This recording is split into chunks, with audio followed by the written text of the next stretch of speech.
హరి ఓం.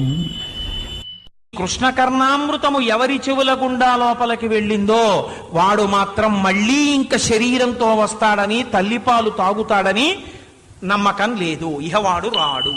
అందుకే లీలాశుకులు అన్నారు ఒక శ్లోకంలో, పాల సముద్రంలో పడుకుంటాడంటాడు, పుట్టిన చోట పాలు వెల్లువగా ఉండేటట్టుగా కృప చేశాడంటారు, ఆవుల పాలు పిండాడంటాడు, పాలు వెన్న నెయ్యి దొంగిలించారంటాడు, ఇన్ని పాలు నైవేద్యం పెడితే పొంగిపోతాడంటారు.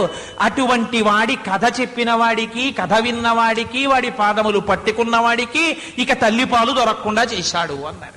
ఇక తల్లిపాలు దొరకకుండా చేయడం అంటే ఏమిటి? ఇక మళ్ళీ తల్లిపాలు వాడు తాగనవసరం లేదు, అంటే వేరొక జన్మ లేదు. అటువంటి స్థితికి తీసుకెళ్లగలిగిన అమృత విద్య ప్రతిపాదింపబడినది. ఇంత పూనికతో, ఇంత ధైర్యంతో లీలాశుకుల వారు శ్రీకృష్ణ కర్ణామృతాన్ని ప్రతిపాదన చేస్తున్నారు.